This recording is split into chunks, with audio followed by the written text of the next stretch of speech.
joy to see everyone here. He loved everyone. When you knew him, you loved him. My favorite memory of my dad will always be him sitting by the piano at home singing songs, worshiping his Savior with tears running down his cheeks. Before bad health started to erode his body, he had a fabulous baritone voice. He was asked to sing many times at church, and he's done many funerals. He made the best scrambled eggs with little hot dogs cut up in them.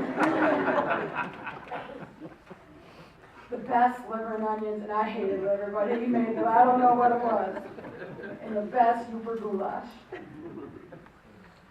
My dad loved going to auctions and buy what he considered treasures. He'd say, "Look what I got. I got this whole box for $1. And I'd say, "Wow, they should have paid you to take it." And we'd laugh. Just a few days ago, he asked if I'd go out to the house and find this Santa suit that he bought at an auction. Now, the Santa suit had to be at least from the 1940s. And truly, and it wasn't exactly what you would call gently used. I can't be sure, but it looked like the original suit that St. Nicholas might have worn. I pretty much knew it wasn't there. It was already gone from the garage. So I asked him, "Well, what do you want it for?" "Oh, Lorraine will wear it." Lorraine was one of his dedicated caretakers at the rehabilitation center. "Oh, and don't forget those Santa bells," he said. "Those are genuine Santa bells." And I thought we could still get a good price on eBay.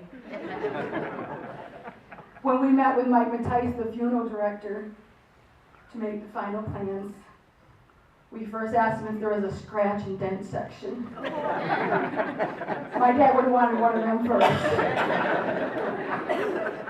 He said, no, we don't have a scratch and dent section. And my brother Tim reached in his pocket and said, "Well, then we got a coupon."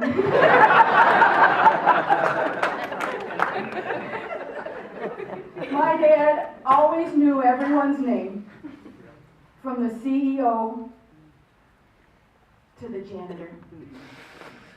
He made a point of asking them their name, and then somehow, he remembered every time and called them by name. He treated everyone the same with respect and dignity. He was content with what he had. He loved the visitors that came to see him.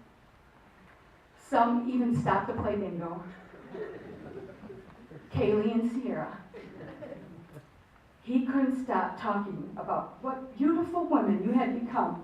He drove me crazy. He talked for an hour about you two. And how you loved playing bingo on the day last time you came to see him. Not only beautiful outside, but inside. Now, my father certainly wasn't perfect. You see, he was human and he had his flaws. He loved to eat at dives. He always had to have a coupon. And no matter what you bought, he could have always got it cheaper somewhere else. Always. But there are some things my father never did.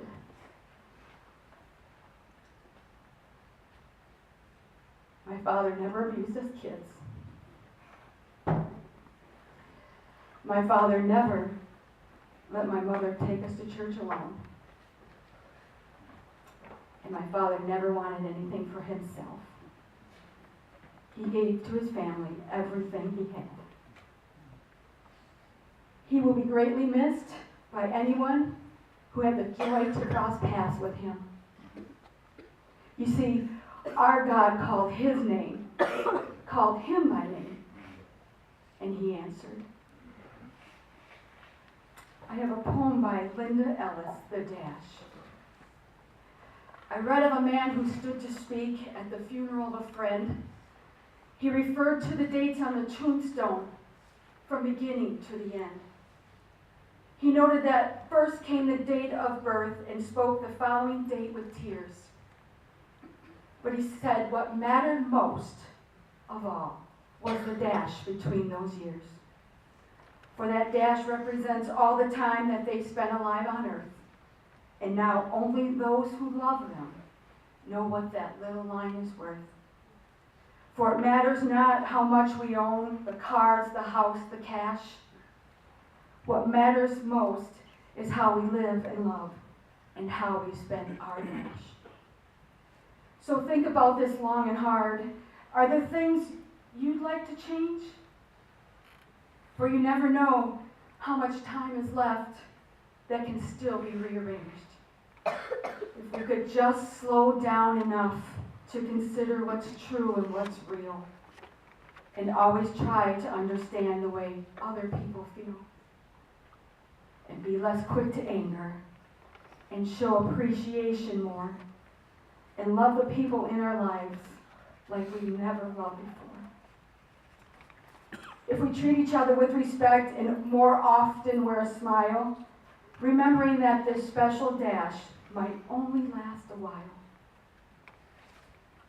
So when your eulogy is being read, with your life's actions to rehash, would you be proud of the things they say about how you spent your dash?